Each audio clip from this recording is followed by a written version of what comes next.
और दूरदर्शन से तो नहीं जुड़ी, पर मैं रेडियो प्लेबैक इंडिया से ज़रूर जुड़ी हुई, जहाँ पर कि मेरे बहुत सारे चैनल मैंने इनिशिएट किए हैं और उसी के अकॉर्डिंग कुछ साहित्य को लेकर, कुछ दिल की गिरह को लेकर काम किया है और लेखन भी मेरा इसी तरीके से शुरू हुआ है। तो जब अलका दीदी यहाँ पर हो, तो मैं अपने आप को थोड़ा-सा पीछे वो करना चाहूँगी क्योंकि दीदी एक बहुत बड़ी हस्ती और हम सभी की मार्गदर्शक हैं। कल ही दीदी से मुलाकात हुई है, बहुत-बहुत शुक्रिया और बहुत स्वागत है दी आपका इस मंच पर। और हाँ, जब बात चलती है ना हमारे रीति-रिवाज़ों की, परंपराओं की और जब समाज की बात चलती है, तो कहीं न कहीं हमारी परंपराएँ एक-दूसरे को जोड़ती है। कहते हैं कि हमारा जो देश है वो एक वृहद अ, परंपराओं का, रीति-रिवाज़ों का देश है और एक धर्मनिरपेक्ष राज्य के तौर पे भी जाना जाता है इसे। लेकिन आज जब हम बात करें एक विशेष चर्चा है हमारे साथ, वो है आज, कल और कल, करवा चौथ, विवाह और साथ। बेशक बहुत सारी चीज़ें बदली हैं, पुरातन ज़माने से लेके आधुनिक युग को जो हमने सपने देखे थे आधुनिक युग के, बदलाव देखिए बहुत ज़रूरी है और बदलाव होते रहेंगे।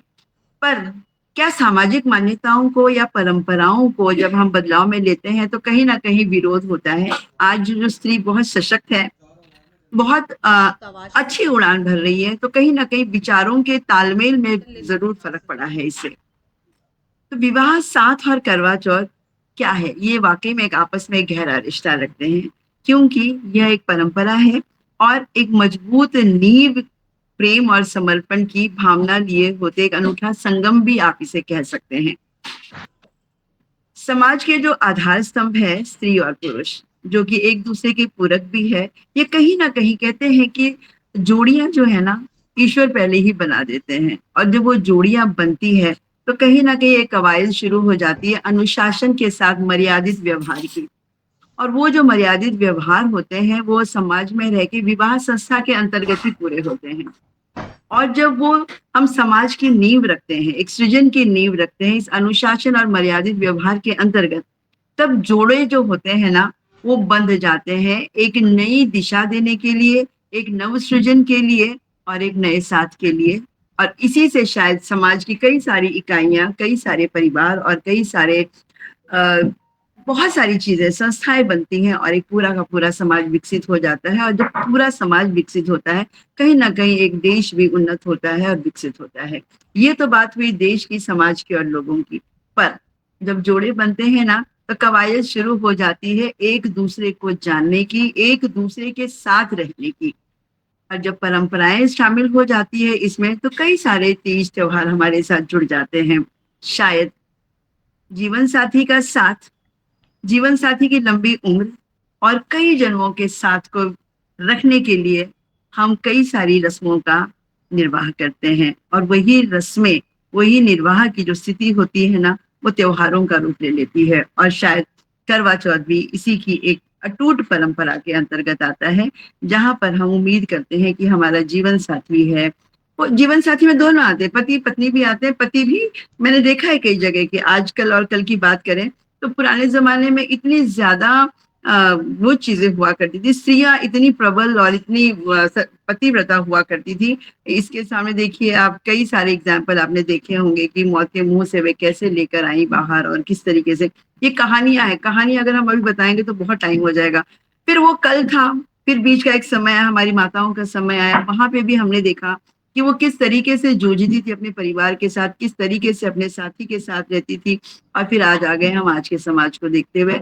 मैं हूँ, मेरे साथ मेरी माँ है, मेरी माँ के साथ मेरी नानी है और आज मैं हूँ, मेरी बहू है। तो ये आजकल और कल की जो परंपराएँ हैं, ये कहीं न कहीं मैं बदलाव देखती हूँ इसमें और बदलाव अच्छे होते हैं, पर अगर वो परंपराओं के साथ सभ्य तरीके के साथ, अनुशासन के साथ अगर उसमें बदलाव आता है, तो यकीनन कहीं न कहीं हर तरह के रीति-रिवाज, परंपराएँ और ये जो त्योहार होते हैं, वो सक्सेस हो जाते हैं, है ना? तो ये आज, कल और कल विवाह, संस्थाएँ और साथ और ये त्योहार आगे भी मनते रहेंगे इसी तरीके से, थोड़े-से बदलाव के साथ, थोड़ी-सी परंपराओं को हटाते हुए हम आगे बढ़ते चलेंगे। तो बदलाव मैं यही कहती हूँ कि बदलाव बहुत ज़रूरी है, क्योंकि हम उन घिसी-पिटी परंपराओं को लेकर नहीं चल सकते। हो सकता है जो परंपराएँ हमारे माताओं को अच्छी लगती थी, वो मुझे ख़ास तौर से नहीं पसंद आई होंगी या मेरे साथ की जितनी भी स्त्रियाँ हैं, उनको समझ नहीं आई होंगी। और जो मैं कर रही हूँ या जो हम कर रहे हैं, वो जो मेरी, जैसे अब मेरी बहू है, अगर उसको नहीं समझ में आ रही होगी, आज की पीढ़ी को समझ नहीं आ रही, तो वो थोड़े बदलाव के साथ उसको लेकर चलेगी। तो एक दूसरे का हाथ थामे अगर परंपराएं चलती है ना, तो यकीनन तीज त्योहार हो या किसी भी तरह के रीति रिवाज हो, वो आगे तक चलते रहेंगे। तो इसी के साथ मैं अपनी वाणी को बिल्कुल विराम दूंगी और पुनः आप सभी को करवा चौथ की अग्रिम शुभकामनाएं। शुक्रिया। बाकी बातें सुनूंगी मैं कविताओं के साथ। बहुत बहुत बहुत आभार आपका, सुरेखा अग्रवाल जी। और आपके विचार के साथ ही अब ये आशा बंध रही है कि आज की ये जो चर्चा है और जो काव्य गोष्ठी है, इसके कुछ सार्थक परिणाम सम्मुख आने वाले हैं। और चूंकि अभी अपराजिता जज्बा जीत का नेशनल वेलफेयर ट्रस्ट 2023 में स्थापित हुआ था, मई में इसका रजिस्ट्रेशन हुआ। और हम लोगों ने कार्यक्रम आरंभ कर दिए थे मार्च से ही, और तब से लेकर आज तक अनगिनत कार्यक्रम ऑनलाइन ऑफलाइन माध्यमों से हुए हैं। और ये बड़ी प्रसन्नता हो रही है बताते हुए कि बहुत सारी महिलाएं जो कहीं लिख के पन्नों में छुपा लेती थी अपनी डायरी में, और कहीं बक्सों में बंद थे, उनके लेख अब छपने लगे हैं, कविताएं अब वो मंचों से कहने लगी हैं। और बहुत सारी ऐसी महिलाएं जिन्होंने अपने डांस के हुनर को, अपने गायन के हुनर को कहीं छुपा दिया था पीछे, वो अब आगे आई और उन्होंने अपने हुनर को आगे बढ़ाया। तो महिलाएं ये प्रमाणित कर देती हैं कि वो कहीं ना कहीं, कितने भी अंधकार हो, वो कहीं ना कहीं से एक किरण चुरा ही लाती हैं, और उससे पूरा प्रकाश प्रकाशित कर देती हैं अपने घर परिवार को बिल्कुल। सदा सदा। तो ऐसे ही भावों के साथ अब आज का एक और जो यहाँ पर अपराजिता का विशेष कार्य है, वो मैं यहाँ बताना चाहूंगी सभी को, कि हम लोग हमेशा जो हमारे नए सदस्य होते हैं उनको उत्तरदायित्व दे देते हैं और उनका परिचय कराते हैं, जो कार्यक्रम हमारा होता है उनके ज्वाइन करने के बाद। और आज हमारे दो बहुत प्यारे सदस्य यहाँ पर उपस्थित हैं, शिखा जी और श्वेता जी। तो ये उत्तरदायित्व आज के संयोजन संचालन का उनका ही था।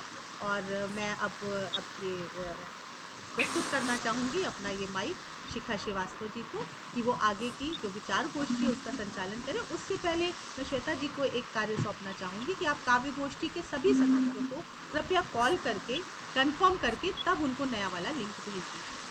जितनी देर में ये प्रस्तुतियां है, तो आप अपने काव्य गोष्ठी के सदस्यों को व्यक्तिगत रूप से जोड़िए, उस वाले ग्रुप पर कोई भी शेयर ना करिएगा प्लीज। धन्यवाद अनुपमा आ- मैम। आदरणीय और अनुपमा जी, आदरणीय अनुपमा जी, आदरणीय सीमा मैम, सॉरी इंटरप्ट कर रहे हैं। और मेरे आदरणीय मुख्य अतिथि और अध्यक्ष महोदय, चूंकि मैं अस्वस्थ हूँ तो मैं अपना वीडियो ऑफ करना चाह रही हूँ, कृपया अनुमति प्रदान करने का कष्ट करें। Thank you so much, but मैं ज्वाइन हूँ। जी, यहाँ पर सभी लोग अपना वीडियो अगर ऑन कर दें, तो स्क्रीन रिकॉर्डिंग भी हो रही है, उसमें अच्छा नहीं लगता है अगर वीडियो आपका ऑफ रहता है। तो अगर कोई असुविधा ना हो तो आप ऑन कर दीजिएगा जी। Shikha ji. Thank you Anupama ma'am. Aparajita जीत का जज्बा नेशनल वेलफेयर ट्रस्ट पर संचालिका एवं संयोजक के रूप में मैं शिखा श्रीवास्तव और समस्त मातृशक्तियों नारी शक्तियों को मेरा सादर नमन। करवा चौथ की इस पूर्व संध्या पर आप लोगों द्वारा इतनी अच्छी गोष्ठी हो रही है, उसके लिए बहुत उत्सुकता से हम इंतज़ार कर रहे हैं कि अच्छे अच्छे वक्ता आए और यहाँ पर अपनी प्रस्तुति दें। और बहुत कोशिश की अनुपमा मैम ने, सीमा मैम ने, कि ज़्यादा से ज़्यादा लोग जुड़े और हमारा कार्यक्रम बहुत जोर शोर से और सफल हो। लेकिन कुछ फेस्टिवल की वजह से या कुछ धीरे धीरे सब लोग जुड़ रहे हैं, और कोशिश है कि एंड तक बहुत सारे हमारे साथ के लोग जुड़ जाएंगे। और इस कार्यक्रम में सबसे पहले हम लोग वक्ता लोगों को बुलाएंगे जो कुछ अपनी प्रस्तुति करेंगे। इस कार्यक्रम में सबसे पहले मैं आमंत्रित करना चाहूँगी अंजू जी को, जो कि विवाह एक संस्था पर अपने विचारों को व्यक्त करना चाहती हैं। और सभी से निवेदन है कि जब वक्ता बोलेंगे तो हम सब लोग अपना माइक ऑफ करके सिर्फ उन पर ही कंसंट्रेट करेंगे, और 2 से 3 मिनट में ही अपनी अभिव्यक्ति को हमें पूर्ण करना है, जिससे समस्त प्रतिभागियों को हम सुन सकें और इस कार्यक्रम को अच्छे से सफल बना सकें। तो मैं अंजू जी को आमंत्रित करना चाहूँगी। अंजू जी। बहुत बहुत धन्यवाद शिखा जी आपका, और अनुपमा दी को बहुत बहुत आभार, उन्होंने मुझे जोड़ा। और सभी सम्मानित अतिथियों को मेरा नमन, सादर वंदन। मैंने टॉपिक दिया था विवाह एक संस्था, लेकिन अभी जब मैं लौट कर आ रही थी तो मुझे ऐसा लगा कि वर्तमान में हमारे यहाँ जो विवाह का परिदृश्य है उसमें काफी सारे बदलाव हो रहे हैं। तो जैसा कि अभी सुरेखा मैम ने परिवर्तन की बात की, तो उसी तरफ मेरा भी जो वक्तव्य है वो रहेगा। वैसे तो हम देखते हैं परिवर्तन जो है हमारे प्रकृति का नियम है। ऐसी कोई भी समाज या संस्था नहीं है जिसमें आवश्यकता और परिस्थितियों के अनुसार परिवर्तन ना होता हो। तो ऐसे में विवाह जो हमारे समाज की इतनी इम्पोर्टेंट संस्था है, वो कैसे उससे अछूती रह सकती है। और वर्तमान जो हमारा समाज है उसमें कहीं ना कहीं हमें विवाह में गहरे निशान दिखाई देते हैं परिवर्तन के।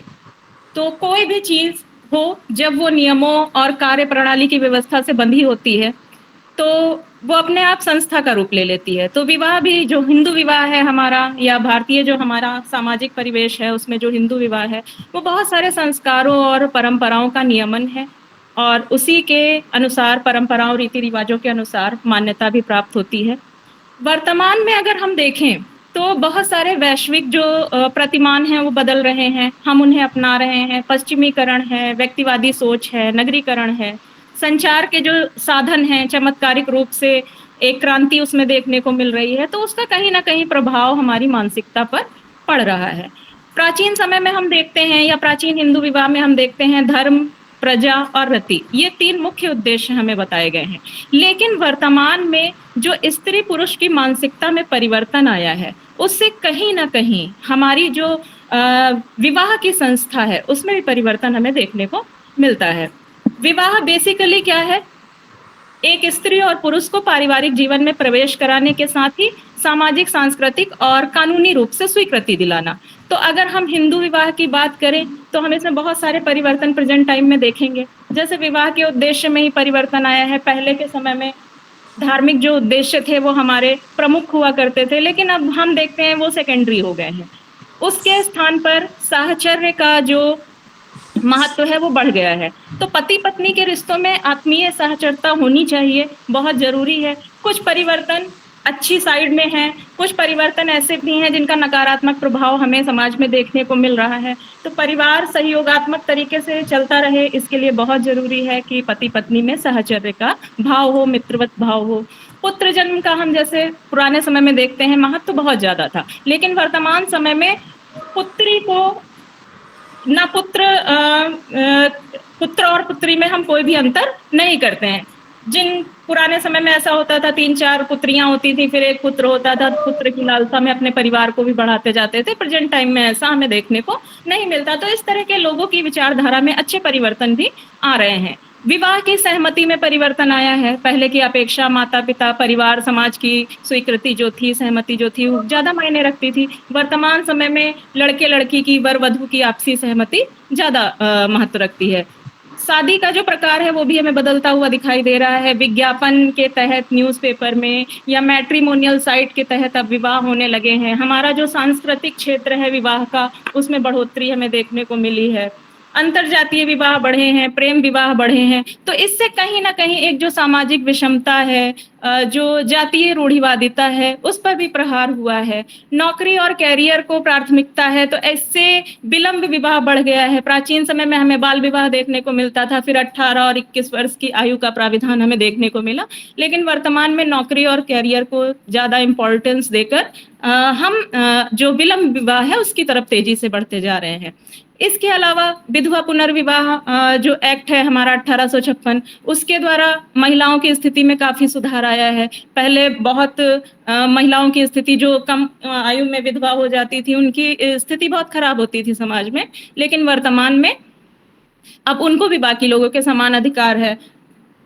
प्रेजेंट टाइम में जो एक समस्या हमारे सामने उभर कर आ रही है वो लिव इन रिलेशनशिप की, शादी की अनिवार्यता को बिल्कुल खत्म कर रही है। ये चीज पश्चिमीकरण के प्रभाव से हमारे समाज में आई है और कहीं ना कहीं हमारे जो युवा हैं वो धीरे धीरे इस विचारधारा में जकड़े हुए हमें नजर आ रहे हैं। कृत्रिम गर्भाधान हो गया आपका, सैरोगेसी हो गई, टेस्ट ट्यूब बेबी हो गया, तो तमाम सारी ऐसी वैज्ञानिक प्रविधियां आ गई हैं जिससे माता पिता बनने का लोग सुख अर्जित कर रहे हैं। तो ये भी कहीं ना कहीं हमारे जो विवाह की संस्था है, जिसको हमने परंपराओं से, धार्मिक मान्यताओं से, पवित्र संस्कार से जोड़ करके रखा था, तो कहीं ना कहीं उस पर थोड़ा सा हमें प्रहार दिखाई दे रहा है।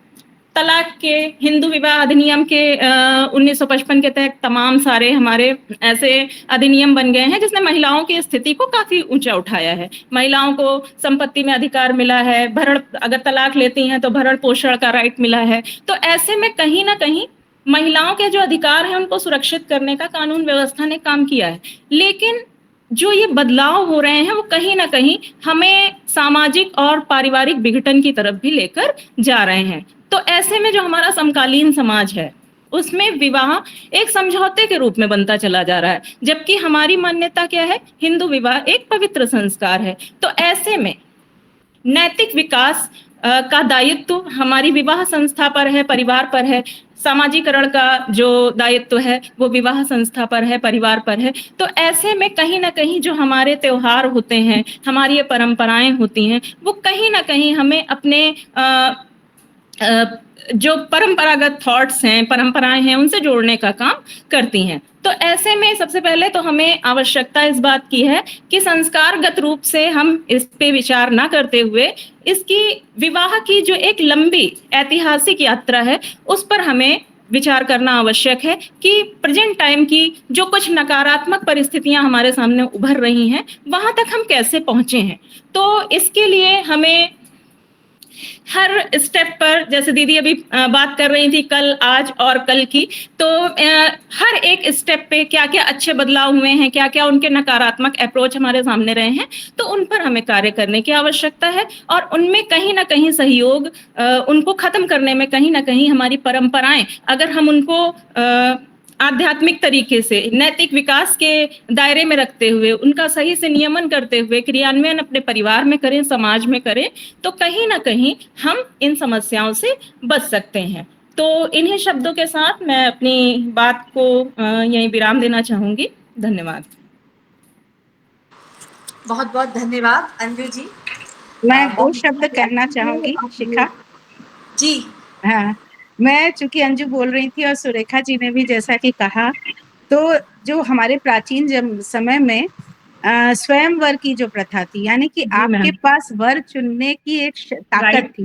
फिर बीच में कल, आज और कल वाले में देखिए कितना पावर था आपके हाथ में, वो पावर छीन लिया गया। Again you are getting that power. ये जो आप बात करें ना, चेंजेस आ रहे हैं समाज में, तो वो पावर हमारे मैंने पहले से ही हमारे पास थी, उसको छीन लिया गया। तो ये वस्तु स्थिति है। बहुत बहुत धन्यवाद अंजू जी। और बहुत ही अच्छे से आपने जो विवाह को एक संस्था के रूप में जिस तरह से आपने हमें बताया, और किस तरह से कुरीतियां हैं और क्या क्या चेंजेस हो रहे हैं, महिलाओं में क्या क्या बदलाव आ रहे हैं, किस तरह से विवाह जो पहचान बना रहा है, तो बहुत अच्छा लगा। आपने विचार शेयर किए।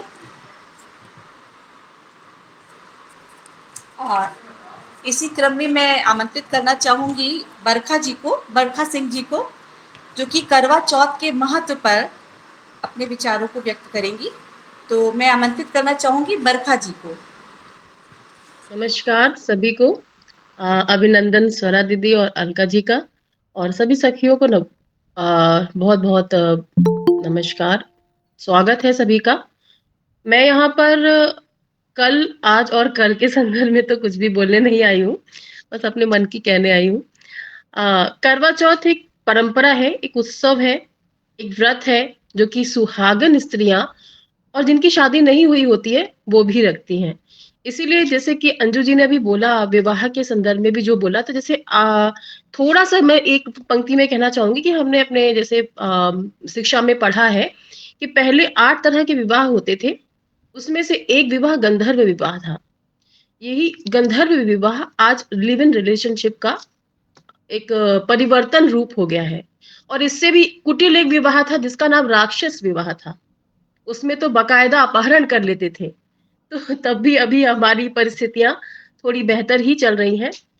मैं यहाँ पर करवा चौथ के संदर्भ में बोलना चाहती हूँ कि ये व्रत जो है सुहागिन स्त्रियां अपने पति के दीर्घायु के लिए और जो जिनकी शादी नहीं हुई है ऐसी लड़कियां मनवांछित पति के लिए पूरे दिन निराहार निराजल रह करके चंद्रोदय दर्शन शिव परिवार पूजन इत्यादि के साथ करती हैं। आज के समय में वर्तमान समय में कई ऐसी स्त्रियां हैं जो ये कहती हैं, जैसे मैंने अभी 2-4 दिन पहले ही एक स्थान पे किसी स्त्री के द्वारा ये कहते सुना कि जब पति हमें मारते हैं, पीटते हैं, तो हमें उपवास इत्यादि करने की क्या आवश्यकता है? वो हमारे साथ दुर्व्यवहार करते हैं, वो हमारे साथ सही से व्यवहार नहीं करते हैं। लेकिन अगर हम ऐसे ही सोचते रहेंगे, तो ये जो व्रत, उपवास, उत्सव, त्योहार हमारी हिंदू भारतीय संस्कृति का अंग है, ये धीरे-धीरे तो समाप्त हो जाएँगे ना। और ये जो व्रत हम करते हैं, एग्ज़ैक्टली जो ये व्रत हम लोग करते हैं, कहीं न कहीं इसमें हमारे पति के लिए हम लोग जैसे होता है संकल्प लेते हैं कि प्रातः काल हमने संकल्प लिया कि हम पूरे दिन निराजल, निराहार रहेंगे, अपने पति के लिए व्रत करेंगे, उनकी दीर्घायु के लिए। ऐसा नहीं है कि बहुत सी महिलाएँ ये व्रत करती हैं, उनके पतियों की भी मृत्यु हो जाती है। तो देखिए, ये एक भारतीय संस्कृति का अंग है, करवा चौथ या गजरी तीज या छठ पूजा इत्यादि जो पर्व है, त्योहार है, ये भारतीय संस्कृति का अंग है। और इससे जब एक स्त्री पूरे दिन निराजल, निराहार रह के करती है ना, तो वैज्ञानिक दृष्टि से उनके जो शरीर है, शरीर के अंतर्गत बहुत से सात्विक रूप से, एक सकारात्मक रूप से बहुत से बदलाव होते हैं। जो भी हम सकारात्मक रूप से, सकारात्मक भाव से जो भी पूजा, व्रत, उपवास करते हैं, चाहे नवरात्र के 9 व्रत हो गए या निराजल निराजल व्रत तो कहते हैं वैज्ञानिक भाषा में कि शरीर के लिए बहुत फ़ायदेमंद होता है, जो साल भर में हम 1, 2, 3 जितने भी व्रत करते हैं। तो वो हम कहीं न कहीं अपने पति के लिए तो कर रहे हैं, वो एक हमारी कहने की बात हो गई कि हमारी परंपरा का एक हिस्सा है, मगर हकीकत में हम अपना ही फ़ायदा करते हैं। तो अब मैं इसके बाद में बताना चाहती हूँ करवा चौथ में चौथ माता, जो कि कुष्मांडा माता है, संपूर्ण जगत को धारण करती हैं, शक्ति स्वरूपा हैं और इनकी विशिष्ट पूजा और गणेश जी, जो कि चतुर्थी के देवता हैं, उनकी भी पूजा का इसमें विधान है।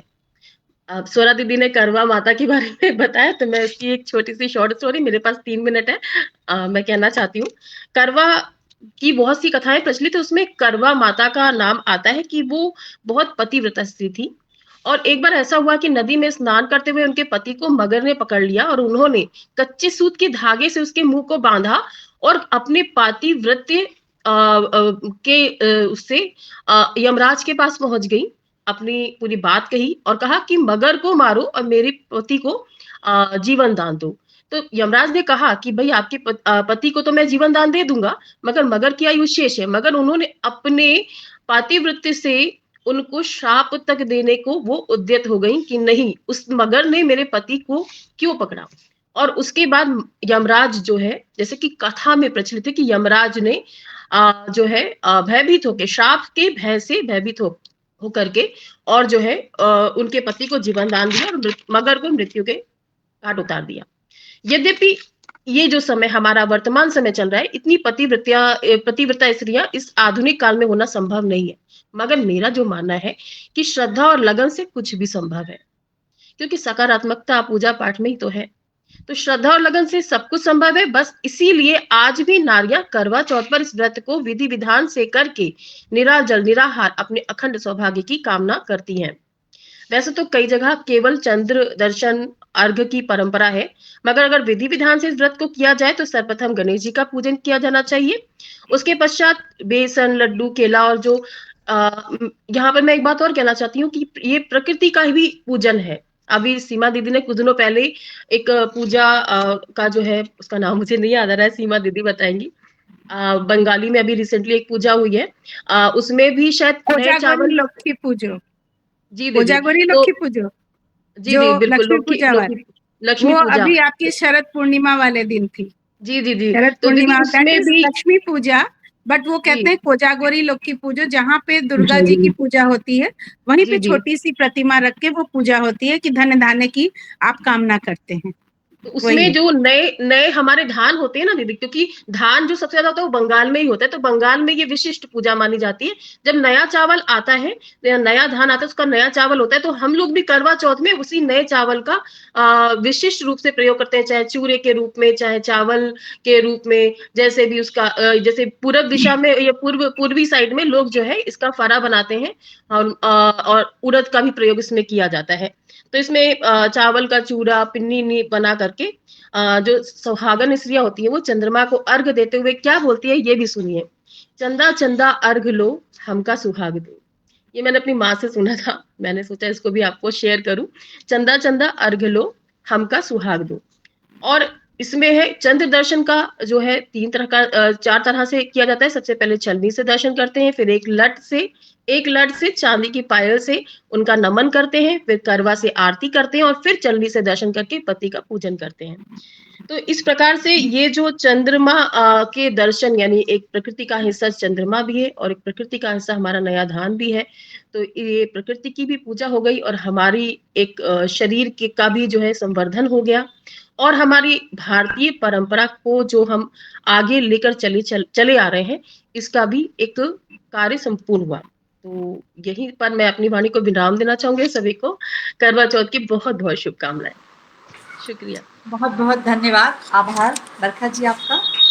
ये अच्छे से एक दिन बाद ही फेस्टिवल है और आपने इतनी अच्छी जानकारी हमसे साझा की और हमारे मंच की शोभा भी बढ़ाई। बहुत बहुत धन्यवाद। अब मैं अपनी सचिव और संस्थापक महोदया जी से पूछना चाहूँगी, क्या हमारी मुख्य वक्ता जी ने ज्वाइन किया है? सुलोचना मैम ने अभी मुख्य वक्ता जी ने ज्वाइन नहीं किया है, वो एक हॉस्पिटल में है, कुछ उनका एक्सीडेंट हो गया है तो वो शायद नहीं आ पाएंगे। तो यहाँ पर जो बात चल रही थी तो उसमें मैं कुछ जोड़ना चाहूँगी। जोड़ना ये चाहूँगी कि अभी सबसे पहले आरंभ में जब बरखा जी ने कहा कि स्त्री ये कह रही थी कि वो तो ऐसे करते हैं, मारते हैं, ये दारू पीते हैं, ऐसे करते हैं, तो मैं व्रत क्यों रहूं, पति की लंबी आयु का व्रत क्यों रहूं। मुझे लगता है हम लोगों ने कालांतर में कुछ अपने विचारों को जैसे जैसे परिस्थितियां बदली, हमने उस गहराई से नहीं सोचा, नहीं देखा चीजों को कि किस कारण से ऐसा कहा गया। एक तरह से देखा जाए तो स्त्री का संपूर्ण जीवन पति पर पूर्णता निर्भर करता था। ना तो उसको आर्थिक स्वतंत्रता थी, ना ही किसी बहुत बहुत पुराने समय में, वैदिक युग में नहीं जाएंगे, हम अभी के युग से थोड़ा पहले में ही जाएंगे, वहां पर देखेंगे तो जो स्त्री का जीवन है उसके जीवन की सफलता पूर्णता पति के जीवन पे निर्भर करती थी। बहुत सारी कुप्रथाएं भी थी, सती प्रथा और भी कई सारी कुप्रथाएं। तो ये माना गया कि स्त्री का जीवन तभी सार्थक जब पति का जीवन, उसके जीवन को जोड़ा गया और ये कहा गया तुम व्रत रहो उसके जीवन के लिए। और भी कई कारण थे उसके पीछे, और भी बहुत सारे कारण थे, वहां नहीं बता रही हूँ। यहाँ पर मेरा ये कहना है कि स्त्री को व्रत रहना चाहिए, हाँ अवश्य रहना चाहिए, उसके कई सारे वैज्ञानिक कारण भी और भी हैं। और लेकिन सबसे पहला कारण जो सौभाग्य सूचक है, हमारा सौभाग्य बना रहे। सौभाग्य किस मायने में कि हमारा घर परिवार सब कुछ रोशन रहे, हमारे बच्चे, हमारे अपने लोग सुखी रहें, और हमारे से जो ये ऊर्जा निकल रही है, जो मेरे से जो ऊर्जा बन रही है, ये ऊर्जा सब तरफ संचारित हो, मेरे परिवार के साथ साथ इस समाज में भी। तो मुझे लगता है इस विचार को अपनाना चाहिए और इस विचार के साथ हम लोगों को व्रत करना चाहिए। तो ये क्यों क्या छूट जाएगा और लोग ये कहना बंद कर देंगे कि हम क्यों रहे पति ऐसे और वो ऐसे, पुत्र ऐसे। तो ऐसे कह के मैं अपने विचार को अब यहाँ पर मैं थोड़ा सा मैं आना चाहूंगी अलका दीदी के पास कि कुछ वक्तव्य इसमें जोड़ दें, यदि वे अपना। हमारी आदरणीय कार्यक्रम की अध्यक्षता कर रही श्रीमती अलका ब्रह्मपुर जी, धन्यवाद आप सबका। शिखा जी का बहुत बहुत धन्यवाद, आज की मुख्य अतिथि सुरेखा जी का, अनुपमा जी और अभी बरखा जी ने और अंजू जी ने जो विचार व्यक्त किए उनसे और विशेषकर अनुपमा जी के विचारों से मैं पूरी तरह सहमत हूँ। उन्होंने जो बात कही वो बिल्कुल सही कही कि स्त्री ने जो करवा चौथ का व्रत रखना प्रारंभ किया, उसके पीछे संभवतः यही कारण था कि उस समाज में स्त्री जो है पुरुष के ऊपर निर्भर थी और उनके पति के ना होने के बाद जो है उसकी स्थिति काफी दयनीय हो जाती थी, या फिर वो युद्ध में जाते थे तो उनकी सुरक्षा के लिए बाहर किसी भी कार्य से जाते थे तो उनकी सुरक्षा के लिए करवा चौथ का व्रत जो है स्त्रियों ने रखना अधिक प्रारंभ किया, जिस पर प्राय आज ये कहा जाता है कि पत्नी ही क्यों रखे। लेकिन इस बात पे हम बाद में आते हैं। सर्वप्रथम तो हम आप सबको ये जो 2 दिन बाद करवा चौथ का पर्व है उसके लिए बधाई भी देते हैं और शुभकामनाएं भी देते हैं। और बात पहले हम विवाह की करते हैं, जो हमारी वैवाहिक संस्था है। विवाह मानव समाज की नींव है, जिसकी स्थापना आदिकाल से हो गई थी। आदि अनादि अलौकिक शक्ति प्रभु शिव और पार्वती के विवाह, विष्णु लक्ष्मी के विवाह और धरती पर अवतरित प्रभु श्री राम और सीता के विवाह इसके सशक्त उदाहरण। हमारे समाज में हिंदू धर्म में 16 संस्कार होते हैं, गर्भाधान से लेकर अंत्येष्टि के संस्कार तक, जिसमें से कि विवाह का संस्कार एक बहुत महत्वपूर्ण हिस्सा है। और धर्मों में जो विवाह होता है वो एक अनुबंध होता है, लेकिन हिंदू धर्म के अंदर इसको एक संस्कार माना गया है। और इसलिए ये हमारी परंपरा ना हो के हमारी संस्कृति है, हमारा धर्म है, हमारे संस्कार हैं। और बात धर्म और संस्कृति से हम यदि अलग भी जाते हैं, सामाजिक दृष्टि से देखें तो जब भी विवाह जो है एक समाज को सुव्यवस्थित ढंग से चलाने तथा मानव प्रजाति को आगे बढ़ाने, संस्कृति को संरक्षित करने के लिए एक आवश्यक संस्था है। विश्व के हर कोने में, हर धर्म में, हर देश में विवाह को मान्यता प्राप्त है। विवाह मात्र स्त्री और पुरुष के प्रेम और दैहिक संबंध की तृप्ति का माध्यम नहीं है, ये एक दायित्व है समाज के प्रति, परिवार के प्रति, देश के प्रति, मानवता के प्रति। विवाह एक माध्यम है संतानोत्पत्ति का। जब विवाह होता है, संतान होती है, माता पिता का दायित्व होता है अपनी संतान को पोषित करने का, संस्कारित करने का, और यही परंपरा पीढ़ी दर पीढ़ी मानवता को आगे बढ़ाती है, इस सृष्टि को आगे बढ़ाती है। विवाह की सप्तपदी एक प्रारंभ है एक दूसरे के प्रति समर्पित होने का, आस्थावान होने का और समाहित होने का। एक स्त्री पुरुष विवाहोपरांत एक दूसरे के प्रति तो एकाकार होते ही हैं, हमारा जो समाज रहा है उसमें परिवार के प्रति भी एकाकार होते हैं। अनादिकाल से करवा चौथ, वट सावित्री आदि अनेक पति की मंगल कामना के लिए हमारे यहाँ अनुष्ठान चलते आ रहे हैं, जो एक दूसरे के प्रति शुभेच्छा और मंगल कामना को विस्तार देते हैं। परंतु अभी बात केवल करवा चौथ की हो रही है, तो हम करवा चौथ की ही बात करते हैं। आप सब जानते हैं क्करवा चौथ कार्तिक माह के कृष्ण पक्ष की चतुर्थी तिथि को मनाया जाता है। इस परंपरा का एक आध्यात्मिक आयाम भी है, क्योंकि यह देवी पार्वती के प्रति भक्ति का कार्य कहा जाता है, जिन्हें वैवाहिक सद्भाव और दीर्घायु के प्रतीक के रूप में उनकी भूमिका के लिए सम्मानित किया जाता है। परोक्ष रूप में तो इसके पीछे बहुत सी कहानियां हैं, कुछ अभी हमारी सुधीजनों ने बताई भी हैं, उस पर हम नहीं जाते हैं उसके विस्तार में। लेकिन करवा चौथ का व्रत पारंपरिक रूप से हमारे दिल्ली, हरियाणा, राजस्थान, पंजाब, जम्मू, मध्य प्रदेश, उत्तर प्रदेश और हिमाचल प्रदेश में मुख्य रूप से मनाया जाता है, और आंध्र प्रदेश में इसका नाम है अटला ताड़े। अब प्रश्न ये उठता है कि सामाजिक दृष्टि से, जैसा कि अभी अनुपमा जी ने कहा था, ये प्रश्न अब उठने लगा है कि स्त्री ही क्यों पति के लिए करे। तो अभी अनुपमा जी ने वो बात कह दी है, मैं उसको दोहराऊंगी नहीं, कि आर्थिक निर्भरता क्योंकि पति पर होती थी, पति के ना रहने पे बहुत स्त्री को कष्ट झेलना पड़ता था, इसलिए संभवतः स्त्रियां जो हैं वो पति के लिए दीर्घायु की वो प्रार्थना करती थी। लेकिन अब समय बदल रहा है, तो समय के साथ ये बहुत अच्छा शुभ संकेत है कि अब माना कि प्रतिशत अभी भी बहुत कम है, लेकिन बहुत से पति भी अपनी पत्नियों के साथ व्रत रखने लगे हैं। ये संकेत है एक दूसरे को सम्मान देने का, एक दूसरे को स्नेह देने का। अब आस्था, लेकिन समय का बदलाव होता जा रहा है। अब ये पर्व जो है वो आमूल चूल, इस समय जो है उसका बदलना तो अवश्यंभावी होता है, उसके साथ हमारे समाज में भी बदलाव आया है। ऐसा नहीं है कि पुराना सब बहुत अच्छा था, आज सब गलत है, और ऐसा भी नहीं है कि आज सब अच्छा है और पहले सब गलत है। परिस्थितियों के साथ विचार बदलते हैं, आचार बदलते हैं, मान्यताएं बदलती हैं, परंपराएं बदलती हैं। आज की स्त्री मेधावी, प्रखर और समर्थ है, स्वावलंबी है, और अब वो पुरुष से कंधा मिला के जब काम कर रही है तो उसके दायित्व घर के साथ साथ बाहर के भी हो गए, तो उसकी अपेक्षाएं भी बदल गई हैं, उसका व्यक्तित्व बदल गया है, उसका विचार बदल गए हैं। ऐसे में हमको अपनी परंपराओं को मानने के लिए विवेकशील होना पड़ेगा, तर्क के साथ मानना पड़ेगा, और उस पर्व की उचित मूल भावना को समझकर चलना होगा। करवा चौथ जो है वो केवल पति की दीर्घायु के लिए नहीं, अपने सौभाग्य के प्रतीक के रूप में मानना होगा। और ये एक मैं कहना चाहूंगी कि बहुत अच्छी परंपरा है करवा चौथ की, जो पति पत्नी के बीच में एक सौहार्द को उत्पन्न करती है।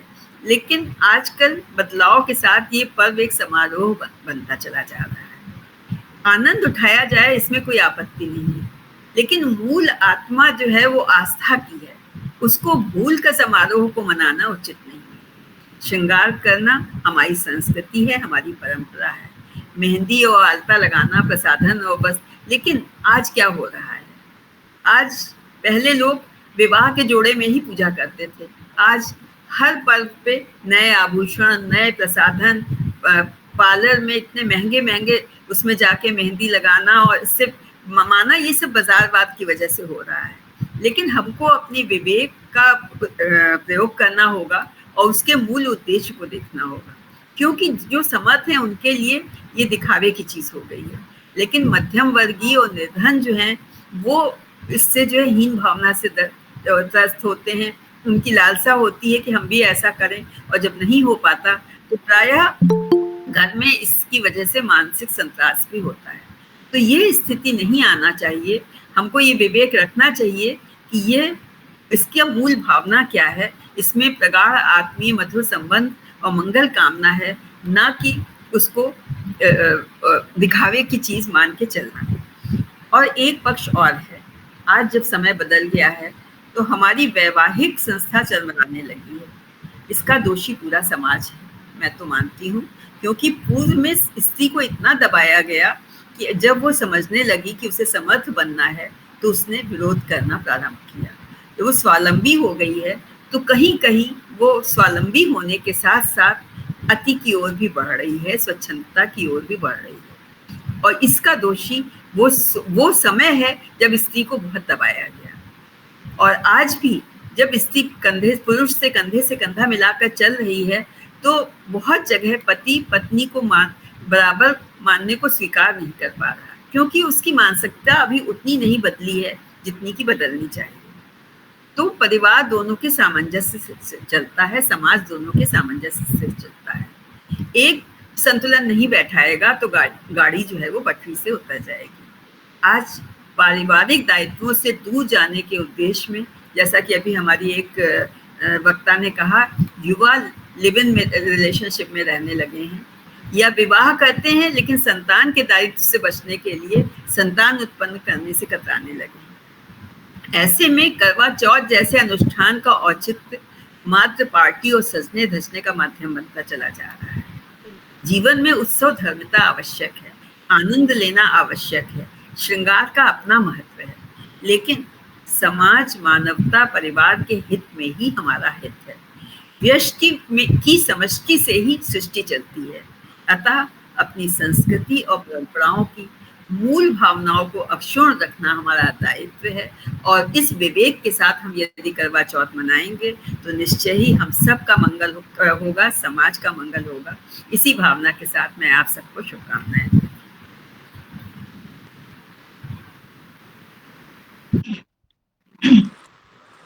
बहुत बहुत धन्यवाद।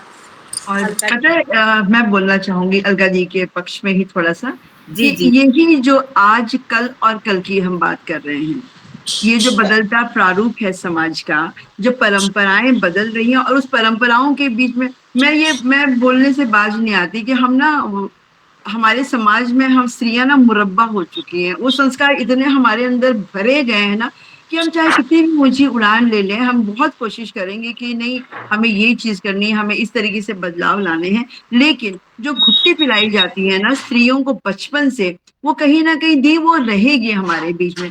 हम चाहे कितने भी आधुनिक क्यों बिल्कुल ना सही हो बात जाए। कह रही है। हाँ, और इसीलिए कि ये लिव इन रिलेशनशिप हो, ये गंधर्व विवाह थे, आज लिविंग रिलेशनशिप में अपहरण हुआ करते थे, आज भी वो चीजें होती हैं। स्त्री शिक्षित हो गई है, इसीलिए शायद वो थोड़े विचार अपने रख सकती है। लेकिन एक सवाल आज भी मैं करती हूँ कि चाहे कितनी भी शिक्षित स्त्रियां हो, हम बहुत सारी चीजों को कहने से डरते हैं। अभी बरखा ने कहा कि नहीं, मैं व्रत क्यों रखूं, और अलका जी ने कहा कि नहीं, परंपराओं को जीवित रखने के लिए, समाज को अनुशासित रखने के लिए, स्त्री पुरुषों के एक इक्वालिटी के संबंधों को रखने के लिए हमें कुछ परंपराओं का निर्वाह करना बहुत जरूरी है, बेशक बहुत जरूरी है। लेकिन जब बदलाव होते हैं, जब शिक्षा होती है, जब शिक्षा के साथ आत्मनिर्भरता बढ़ती है, और जब इक्वालिटी में कंधे से कंधे लगा के बात चलने की बात होती है ना, तो विरोध होता है। और हमेशा एक बात दोहराती हूँ कि जिंदगी जीने के लिए ना विद्रोह बहुत जरूरी होता है। वो विद्रोह सकारात्मक हो, अनुशासित हो, मर्यादित हो, तो देखिए हम हर तरीके की परंपराओं का निर्वाह कर सकते हैं। त्योहार आते रहेंगे, पर्व हम मनाते रहेंगे, और साइंटिफिकली देखें तो एक व्रत हर किसी के लिए, चाहे वो स्त्री हो या पुरुष हो, उन सभी के लिए जरूरी है। पर ये एक सतयुग था, फिर एक काल आया, और आज कहते हैं कि ये कलयुग है। कलयुग को बचाने के लिए आज हम इन परंपराओं का निर्वाह कर रहे हैं। देखिए ग्लॉसी हो गया है हर एक चीज दीदी, है ना। आजकल हर एक चीज एडवर्टीजमेंट में चल रही है, फिल्मी तर्ज पे करवा चौथ मनाई जा रही है। लोग पार्लर जाते हैं, सस्ते हैं, संवरते हैं, फिर भी उनमें एक सूक्ष्म भाव है, कहीं ना कहीं उनके दिल में एक चीज है, चाहे वो आधुनिकता की होड़ कहिए, या वो आप आधुनिक पीढ़ी का जामा कहिए, या आधुनिकता के प्रारूप में बहते हुए लोग कहिए, एक चीज आज भी जिंदा है कि वो परंपरा की जो नींव है, जो मुरब्बा बना के हमारे अंदर जो चीजें डाली गई ना, वो आज जीवंत है। किसके तौर पे? वो पार्लर जाएंगी, चाहे जहां भी जाएंगी, लेकिन पूरा दिन निर्जला जो व्रत रख के वो एक चांद को देखती हैं, वो चांद का इंतजार करती है। तो हमारी परंपराएं इतनी समृद्ध है कि सदियां बीत जाएंगी, हम आगे भी बढ़ जाएंगे, लेकिन परंपराएं शायद हमारा साथ नहीं छोड़ेंगे, और हम स्त्रियां उन परंपराओं को कायम किए हुए हैं। इसीलिए शायद आज समाज समृद्ध है और सुदृढ़ है। तो ये तो बिल्कुल होता हम रहेगा। आपकी बात से सहमत हैं सुरेखा, और यही हमारा भी मानना है कि अपनी बिल्कुल। परंपराओं को हमें विवेक के साथ और तार्किक कसौटी पे कस के उसको हमें चलना है। बिल्कुल बिल्कुल बाजारवाद, श्रृंगार, उत्सव, ये सब हमारे जीवन का हिस्सा है, और ये प्राकृतिक इच्छा होती है हर स्त्री हो या पुरुष सबकी, लेकिन बाजारवाद के शिकंजे में नहीं कसना है, नहीं करना चाहिए। और दीदी एक बार बताऊं, हम स्त्रियों की वजह से आज परंपराएं जिंदा है, चाहे हम कितनी भी आधुनिक हो जाए। ये तो बिल्कुल देखिए सही आज हम स्क्रीन पे बैठे हुए, मैंने भी मेहंदी लगाई है, अलका जी पूरे श्रृंगार के साथ है, हमारी बिंदी है, और मैं एमपीएस कुछ देख रही हूँ, उनके मांग में सिंदूर है। देखिए तो परंपराएं तो जीवित है, आधुनिकता चाहे कैसी भी हो, लेकिन परंपरा हमारी ही देखिए, स्त्री जो है उसके अंदर मातृत्व का जो भाव होता है, वही बिल्कुल मातृत्व का भाव जो है वो संतति का भी पोषण करता है और परंपराओं का भी पोषण करता है। बिल्कुल जी, सहमत हूँ। चलिए हम बात को आगे अनुपमा जी को बढ़ाते देते हैं। हैं और शिखा जी को, नहीं तो समय का बहुत ह्रास हो जाएगा। बहुत बहुत धन्यवाद। अब मैं आमंत्रित करना चाहूंगी अपराजिता मंच से संस्थापक और सचिव महोदया अनुपमा मैम को, जिनकी ऊर्जा, उत्साह और प्रेरणा से ही आज हम सब यहाँ पर एक साथ इकट्ठे हुए हैं। और अनुपमा मैम और सीमा मैम बहुत दिनों से इस प्रयास में थे कि करवा चौथ से पहले एक बहुत अच्छी इवनिंग ऑर्गेनाइज की जाए, और बहुत एफर्ट्स किए। तो मैं इनवाइट करूंगी अनुपमा मैम को कि वो अब आकर आगे का मंच संचालन करें। अनुपमा मैम। बहुत बहुत आभार शिखा जी। और अब आगे के मंच समय मुझे लग रहा है कि विषय बहुत बृहद था, और ये ऑनलाइन माध्यम से हमारे जो विद्वजन यहाँ पर उपस्थित हैं, हमारे अतिथि, उनके साथ जो चर्चा है वो और आगे इसी तरह बढ़ती रहे, हम लोगों को अच्छी अच्छी बातें मिलती रहे। और बिल्कुल देखिए कितनी नई बातें आ रही, मार्केट, एक नया शब्द पकड़िए जरा। आज जैसे ही करवा चौथ आता है एक मन में प्रसन्नता होनी चाहिए ना, लेकिन आप पुरुष से पूछिए जिसको ये चिंता है कि पत्नी को इस बार गिफ्ट में पहले से ज्यादा महंगा वाला देना है, तो ये एक अजब तरह तरह का कंपटीशन भी है और एक अलग प्रतियोगिता में सब बहते चले जा रहे हैं। बहुत सी नई बातें हो रही, वही जो कल आज और कल की बात थी। और समय भी कम है, बहुत सारे लोगों को बहुत सी बातें बोलनी है, मुझे लग रहा है हैंड रेज भी दिख रहा है। लेकिन अब पहले हम अपनी काव्य गोष्ठी की ओर बढ़ते हैं और काव्य गोष्ठी के बाद ये मंच ओपन है आप लोगों के लिए। 10 मिनट के लिए हम सब लोग डिस्कस करेंगे और तब हम मुख्य अतिथियों का वक्तव्य लेंगे। अब आगे के लिए मैं आमंत्रित करूंगी हमारी प्यारी सी नई सदस्य जो है यहाँ पर, श्वेता जी। बहुत अच्छे से जो मेहनत कर रही है, काम कर रही है इस गोष्ठी के लिए, जिन्होंने बहुत प्रयास किए। श्वेता जी, काव्य गोष्ठी हेतु। Thank you ma'am. आप सभी को मेरा सादर नमन। मैं अपने संचालन का जो शुरुआत है वो एक छोटी सी कुछ लाइनों के साथ करूंगी। छोटी सी है ये जिंदगी, यहाँ वक्त बड़ी तेजी से गुजर जाता है। जो करना है आज करो, नहीं तो मौका हाथ से निकल जाता है। बढ़ते रहते हैं जो आगे कदम, मुकाम उन्हीं को मिल पाता है। किस्मत बदलती है बस उनकी, जिनका हौसला नहीं डगमगाता है। तो इसके लिए मैं धन्यवाद करूंगी अनुपमा जी का, क्योंकि हौसला मेरा बढ़ाने के लिए, अफजाई करने के लिए और इस अपराजिता से जोड़ने के लिए मैं आपका बहुत बहुत धन्यवाद देती हूँ अनुपमा मैम। मैं श्वेता श्रीवास्तव इस अपराजिता के मन से आपको, आप सभी को सादर नमन करती हूँ। और जैसा कि अभी तक जितनी आप बहुत ही बड़ी बड़ी विभूतियां हैं आप लोग, तो हम तो आपके आगे कुछ भी नहीं है इस मामले में, क्योंकि अब तक मैं लिखी हूँ लेकिन कभी भी किसी मंच से बोलने की मैंने नहीं हुआ। तो ये सच है जो भी आपने कहा कल, आज और कल के बारे में। श्वेता और जी, शायद इसी मंच से लोगों ने शुरुआत की है बोलने की और आज बड़े बड़े मंचों पे बोल रहे हैं। तो आशीर्वाद मैम, आपके साथ है अपराजिता को, और हमारे जो आज विद्ध जन है यहाँ पर, उनका भी आशीर्वाद आपके साथ है। आप बिल्कुल बहुत बिल्कुल अच्छा मैम, बोल रही है। Thank you ma'am. तो इन सब के पीछे मैं बहुत बड़े जो एक कारण जानती हूँ, जो मुझे लगता है वो महिलाओं की शिक्षा का है, जो कि पहले के समय में इतनी ज़्यादा नहीं बढ़ी थी। और आज के समय में महिलाओं की शिक्षा पे जो इतना जोर दिया जा रहा है, चाहे सरकार दे रही हो, हम लोग दे रहे हो, हम लोग भी अपने बच्चियों को पढ़ा रहे हैं, तो ये बहुत बड़ा एक कारण है महिलाओं के आगे आने का। और अपनी परंपराएं, अपनी मर्यादाओं में रह के काम करना, जैसा कि मैम ने कहा कि हम लोग के मुरब्बा करके पढ़ा जाता है, तो ये सच है कि वो हम लोग उसको नहीं छोड़ पाते हैं। तो उसी के साथ ही हम लोग आगे बढ़ते हैं। तो मैं इस अपराजिता जज्बा जोश का वेलफेयर ट्रस्ट से मैं जो जुड़ी, इसके लिए मैं आप सभी विभूतियों का बहुत धन्यवाद करती हूँ। और मैं इस मंच से जो कविता में जितने भी प्रतिभाग कर रहे हैं उस काव्य गोष्ठी का प्रारंभ करती हूँ और मैं उनको बुलाना चाहती हूँ। तो मैं सबसे पहले बुलाना चाहूँगी डॉक्टर अनुपमा श्रीवास्तव, जो कि हमारी अध्यक्षा और संस्थापिका भी हैं।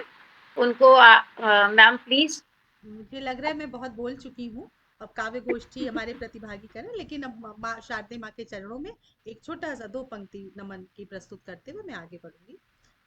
Thank you.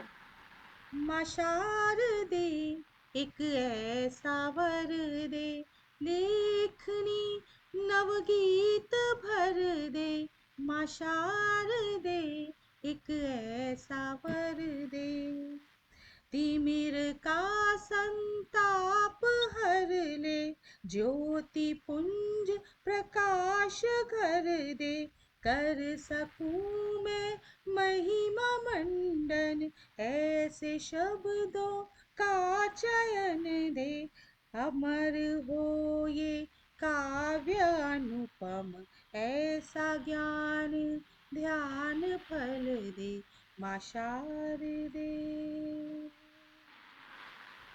बस। Thank you ma'am. बहुत अच्छा आपने कहा। और आपकी विचारों को और आपकी कविताओं को तो हमने बहुत तारीफ सुनी है, आज आपको भी सुना, बहुत अच्छा कहा आपने। मैं इसके बाद नेहा सिंह मैम को बुलाना चाहूंगी। नेहा सिंह मैम, मंच से जुड़ी हैं आप? आपने कॉल किया होगा तो उपस्थित होंगे। जो उपस्थित हैं वो लोग कृपया हैंड रेस कर लें अपना। फोन नहीं मिल रहा था उनका। अच्छा अच्छा, तो नेहा जी को छोड़ के आप आगे पे आइए, जो आगे जिनका फोन मिला है आप उनसे बात करें। मैम अमृता मिश्रा मैम, अमृता मित्रा मैम। अमृता मित्रा मैम का मैसेज आया था कि वो थोड़ी देर में जुड़ेंगी, ऐसा करके नया लिंक उनको भेज दिया है। उनको भी कॉल किया था, इनकी कॉल मिली नहीं थी। हाँ। इसके बाद मैं खुद हूँ। तो पहली बात मैं किसी मंच पे कुछ अपने विचार व्यक्त करने जा रही हूँ। कोई गलती हो गई है तो मुझे क्षमा कीजिएगा। अब तो मजहब कोई ऐसा भी चलाया जाए जिसमें औरत को भी इंसान बताया जाए।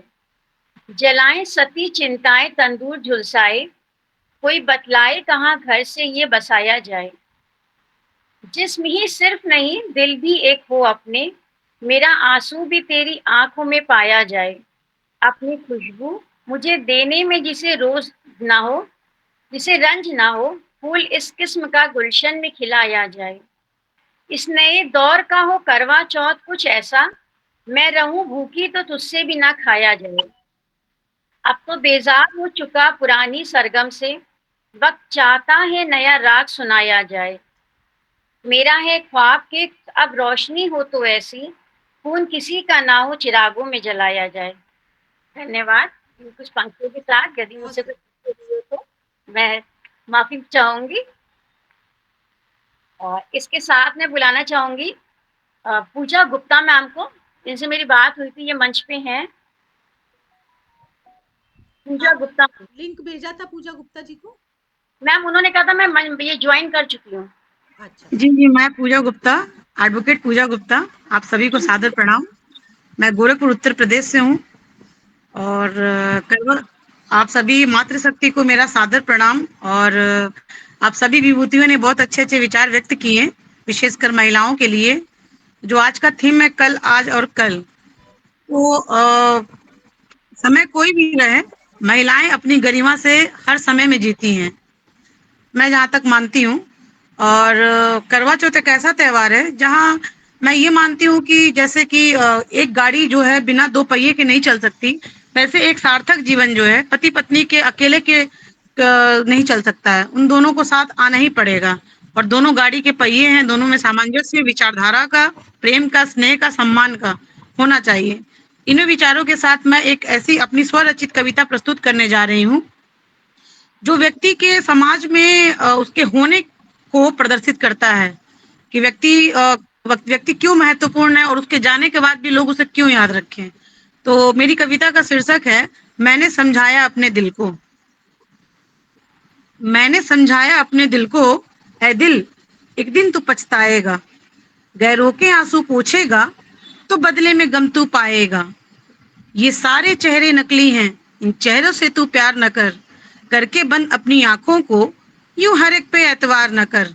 एक दिन देंगे तुझे यही धोखा, जिससे तू वफा निभाएगा। मैंने समझाया अपने दिल को, ऐ दिल एक दिन तू पछताएगा। देख के गैरों के गम को तो क्यों आंसू बहाता है, थाम के भटके राही को तो क्यों उसकी मंजिल दिखलाता है। सब पालेंगे अपनी मंजिल, एक तू तन्हा रह जाएगा। मैंने समझाया अपने दिल को, ऐ दिल एक दिन तू पछताएगा। इस मतलबी दुनिया में सब तुझको आजमाएंगे, आज थामेंगे हाथ तेरा, कल तन्हा छोड़ जाएंगे। तू पहुंच रहा जिसके आंसू, वही एक दिन तुझे रुलाएगा। मैंने समझाया अपने दिल को, ऐ दिल एक दिन तू पछताएगा। ये सुनकर मुझसे मेरा दिल बोला, क्या खोया है क्या पाएगा, खाली हाथ ही आया था और खाली हाथ ही जाएगा। मिल जाएंगी तुझको सारी खुशियां, तेरा जन्म सफल हो जाएगा। अर्थी पे तेरे ए पूजा, जब दो आंसू कोई बहाएगा, जब दो आंसू कोई बहाएगा। बहुत बहुत धन्यवाद। बहुत सुंदर, बहुत सुंदर, बहुत सुंदर। थैंक यू मैम, बहुत अच्छा आपने कहा। अब मैं पूजा श्रीवास्तव मैम को बुलाना चाहूंगी, अगर वो ज्वाइन हो चुकी हो तो। वो उपस्थित नहीं है अभी। नहीं मैम, तो अर्चना श्रीवास्तव मैम, अर्चना श्रीवास्तव मैम। और मंच से आग्रह कर रही हूँ, जितने भी उपस्थित जन हैं हमारे, तो वो भी अगर कोई प्रस्तुति देना चाहे तो अपनी तैयार रखेंगे। मुझे लग रहा है अंजू सुंदर जी एक कविता जरूर तैयार रखी होंगी आज। मेरा सुनने का बहुत, कविता सुनने का मन था, आप कहाँ प्रोज में आ गई। तो और इनके अलावा हमारे और भी सदस्य हैं जो समूह पे, अपर्णा जी हैं और दूसरे लोग भी हैं जो बहुत अच्छी कविता बोल लेते हैं। शिखा जी भी अपनी एक कविता तैयार रखी हैं। तो हाँ जी, श्वेता। अर्चना श्रीवास्तव मैम जी को मैं बुलाना चाहूंगी। अर्चना श्रीवास्तव जी अपराजिता समूह की कोषाध्यक्ष जी भी हैं, तो अच्छा। आप लक्ष्मी को आमंत्रण दे रहे हैं। मैं हाँ जी, मैं अर्चना श्रीवास्तव, मैंने इसी मंच से बोलना सीखा है। अरे ये अपराजिता जज्बा जीत का ही जज्बा है जिसने मुझे बोलना सिखाया। मैं अपनी एक कविता प्रस्तुत करना चाहूंगी कि शादी जो है, जब दो लोग अजनबी लोग आते हैं तो वो आपस में एक नया संसार रचते हैं। उसी पे मैंने लिखी है। दो अजनबी अचानक मिलते हैं, साथ आ जाते हैं, गठबंधन के बाद दो एक हो जाते हैं। कल तक थे अनजान, आज है एक पथ के राही। लगता है हो गई है पूरी कोई मुराद मन चाही। जीवन की धारा के ऊबड़ खाबड़ रास्तों पर चलने लगते हैं एक दूसरे के हाथ पकड़कर। कहीं एक डगमगाए तो दूसरा हाथ थाम लेता है। बिना बोले ही समझ लेते हैं जैसे कोई नाम लेता है। पुरानी दुनिया छोड़कर एक नया आशियाना बनाते हैं। बहुत जतन से उसको खूबसूरती से सजाते हैं। कल तक की बेपरवाह बिंदास जिंदगी बदल जाती है। प्यार के साथ रहकर जिंदगी खूबसूरत जन्नत बन जाती है। धीरे धीरे आगे चलते हुए परिवार बढ़ने लगता है। कल का लड़कपन जवानी का वक्त ढलने लगता है। सपने और नदी के पानी सा समय बहता जाता है। जिंदगी मुकम्मल होने से कब थामा था हाथ याद आता है। कुछ भी हो यारो, मोहब्बत भरी जिंदगी तो वाकई जन्नत है।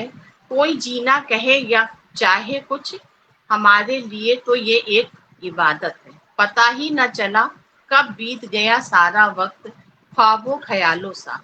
अब तो बस याद आता है बीता हर पल, उनके नाम लिखे रुमालों सा।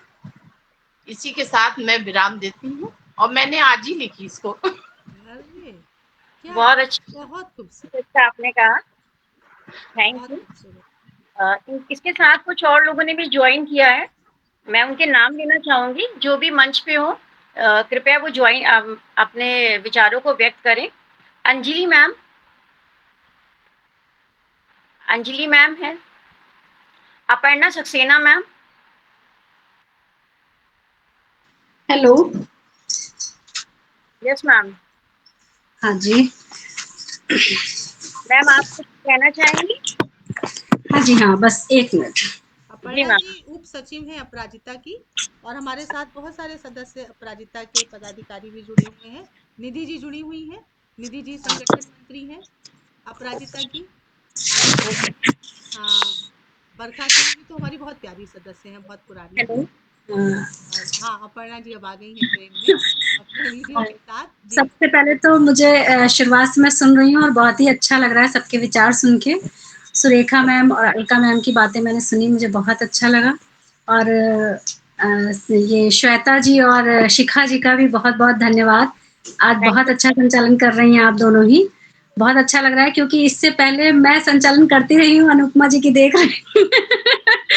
तो मुझे ये देख के बहुत अच्छा लगा कि आज मुझे मेरा एक पद आगे बढ़ गया। सीनियर हो गई संचालन के मामले में। सही बात। और रही बात करवा चौथ, जो आज का हमारा टॉपिक है, तो उस पे ज़्यादा कुछ तो नहीं कह पाऊँगी क्योंकि मुझे टाइम नहीं मिला, कुछ ज़्यादा व्यस्त थी, घर में थोड़ी प्रॉब्लम चल रही है।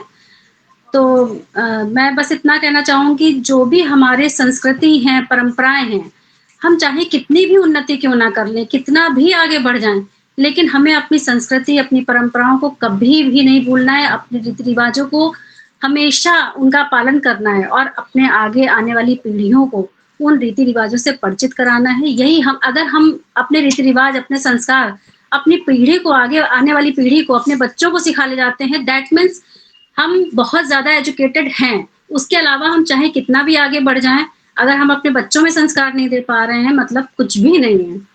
तो ज़्यादा कुछ तो नहीं कह पाऊँगी। और ये अपराजिता मंच से मुझे भी बहुत कुछ मिला है। Thank you so much. Thank you. धन्यवाद मैम। सही कहा आपने कि हम लोग अपने संस्कार जो है वो अपने बच्चों को देते देते हैं, ताकि वही, इसीलिए हमारी परंपराएं चली आ रही हैं प्राचीन काल से लेके अब तक। इतने युग बदल गए लेकिन अब परंपराएं हमारी आगे चलती जा रही हैं, और शायद इसीलिए ये समाज इतना समृद्ध है। और वरना तो शायद पता नहीं कहाँ क्या होता। ये तो महिलाएं ही हैं, उनका बहुत बड़ा रोल होता है इसमें।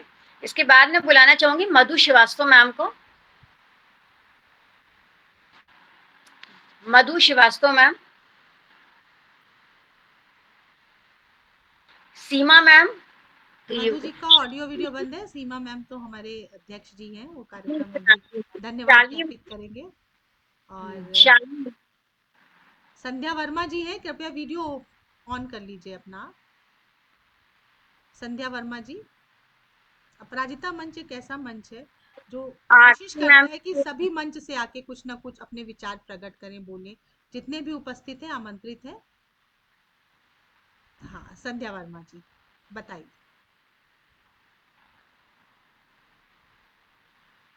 आप म्यूट हैं शायद। संध्या जी आप म्यूट हैं, हमारी बहुत नई सदस्य हैं संध्या जी। न्यूएस्ट वन है आई थिंक, ये न्यूएस्ट वन है, लीस्ट रिसेंट ज्वाइनिंग है, सबसे रिसेंट। संध्या जी म्यूट है, आप उसको अनम्यूट करिए पहले।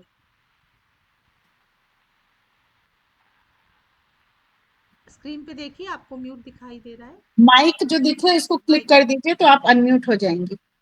जब तक जो संध्या माइक जी बना बताएंगी हुआ है, कि अनम्यूट यस करना, यस। मुझे लगता है श्वेता जी अंजू जी से बात की जाए, वो एक कविता के साथ शायद तैयार है। बहुत अच्छा लिखती हैं अंजू सुंदर जी, बहुत सारे विषयों पर लिखती हैं, तो आज ये एक कविता लेकर आई हूँ। अंजू मैम मैं आपको बुलाना चाहूंगी। शुक्रिया मैम। वैसे तो हाँ बहुत सारे विषयों पर लिखती हूँ, दीदी सही कह रही हैं, पर प्रेम में हाथ थोड़ा तंग है। लेकिन फिर भी कुछ सालों पहले मैंने लिखी थी, वो मुझे मिल गई है, तो मैं वही आप सबके साथ साझा कर रही हूँ। मन्नतों के धागों ने, मन्नतों के धागों ने अगर तुमको मुझसे बांध ही दिया है, तो जिंदगी से जो मुझे गिला है उसे मिटाते रहना। मन्नतों के धागों ने अगर तुमको मुझसे बांध ही दिया है, तो जिंदगी में जो मुझे गिला है उसे मिटाते रहना। मैं सिर्फ तुम्हारी हूँ, पत्थर की लकीर सा है। मैं सिर्फ तुम्हारी हूँ, पत्थर की लकीर सा है। तुम फकत मेरे हो, ये एहसास जगाते रहना। तुम्हारे हाथ को थाम कर किसी पूरनमासी में, तुम्हारे हाथ को थाम कर किसी पूरनमासी में कुछ कदम चलने हैं गंगा किनारे।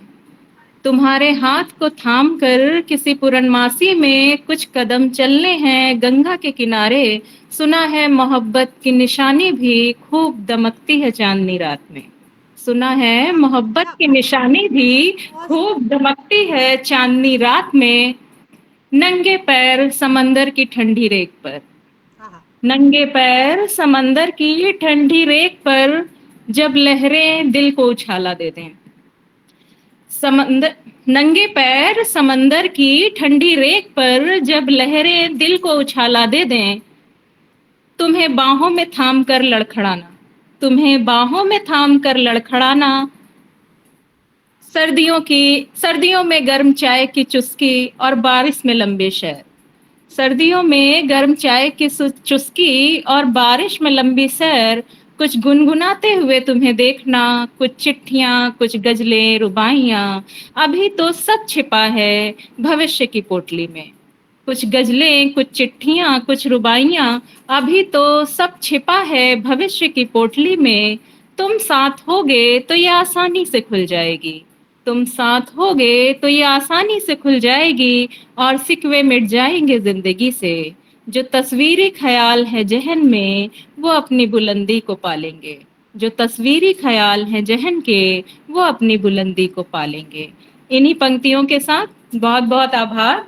कविता जैसी तो नहीं लगी होगी आपको, क्योंकि है नहीं, क्योंकि प्रेम बहुत लिख नहीं पाती हूँ। मैम बहुत अच्छे विचार थे, बहुत अच्छा आपने बोला। कविता जैसी क्या आपने के शब्द लेकिन बहुत अच्छे थे और बहुत अच्छे शब्दों के साथ आपने उसको रचित किया। इसके बाद में बुलाना चाहूंगी आरती मैम को।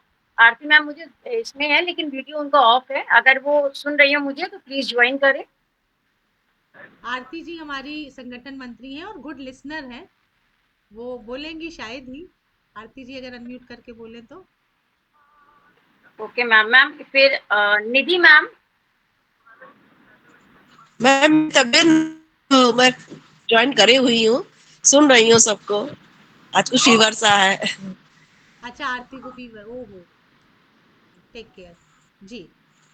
तो मुझे लगता है यदि किसी को अपने विचार प्रकट करने हैं श्वेता जी तो आप पूछ लीजिए, फिर आगे हम लोग बढ़ते हैं। मैम मैं जितने भी इस मंच पे अब हैं लोग, मैं आप सबसे निवेदन करती हूँ यदि आप में कोई भी अपने विचारों को व्यक्त करना चाहता है या काव्य के माध्यम से चाहे शब्दों के माध्यम से, तो आप सब का स्वागत है। नहीं तो हम इस कार्यक्रम को आगे बढ़ाएं। जी मैम क्या आपने श्वेता जी मैं एक बात और बोलना चाहूंगी। इस मंच के माध्यम से लेडीज को एक बात बोलना ये चाहती हूँ कि जैसे आजकल एक ये कुछ हमें लगता है स्टेटस सिंबल बना लिया गया है कि करवा चौथ में गिफ्ट का जो प्रचलन चल गया है, ये मुझे लगता है ये जो आजकल चल रहा है ये ठीक नहीं है, क्योंकि हम लोग अननेसेसरी अपने अपने हस्बैंड्स के ऊपर कुछ ज्यादा ही प्रेशर डालते हैं। अब वो स्वेच्छा से जो कुछ दें वो हमें स्वीकार करना चाहिए, लेकिन आजकल वो दिखावे वाली बात आ गई है कि फ्रेंड्स अपनी आपस में एक दूसरे को दिखाती हैं, देखो मुझे तो ये मिला, ये मुझे ब्रेसलेट मिला, मुझे मंगलसूत्र मिला। इससे जिन लोगों को नहीं मिलता है उनके अंदर थोड़ा सा कॉम्प्लेक्स आता है, और सबसे बड़ी बात ये है कि हस्बैंड बेचारे बहुत परेशान होते हैं। तो मेरा ये संदेश है। आपकी बात में यही पकड़ के उपहारों की बात कहूंगी, 4 पंक्तियां मैं रखना चाहूंगी यहाँ पर। श्वेता अनुमति ले रही हूँ आपसे, और ये उपहारों की बात हो रही है। उपहार तो बहुत मानते हैं सब लोग, पत्नियां करवा चौथ पे उपहार थोड़ा सा उपहार बदल दिए जाए। एक साधन है केवल, और ये जरूरी नहीं है कि उपहार के साथ ही त्योहार मनाया जाए। त्योहार तो सच है हम लोग अपने सौभाग्य के लिए मनाते हैं कि भाई हमारा सौभाग्य हमेशा बना है, क्योंकि चाहे हम जितने भी मॉडल हो जाए, लेकिन हाँ मैं अपनी 4 पंक्तियां आपकी अनुमति हो तो पढ़ लूं, यहाँ पर उपहार से ही जुड़ी हुई है। बिल्कुल कुछ लोग सुन चुके होंगे 1-2 मंचों से, और ये बहुत अच्छी बात इन्होंने कही तो मुझे तुरंत ध्यान आ गई। तो इस बार करवा चौथ पर उपहार जरूर मांगना। देखो उपहार मांगने का अधिकार ना खोना, लेकिन क्या मांगना वो थोड़ा सा मैं कहना चाहूंगी। देना ही चाहते मेरे हमदम तो बस इतना शगन दे दो, चंद ख्वाहिशें मेरी सनम इस तरह पूरी कर दो। नहीं चाहिए ये महल दो महले, ये रंगीन फर्श ये दीवार, छोड़ अपनों का साथ बड़े विश्वास, चली आई तेरे द्वार। हो सके तो वो छूटा अपनापन दे दो, मुझे वो पीहर वाला अल्हड़पन दे दो।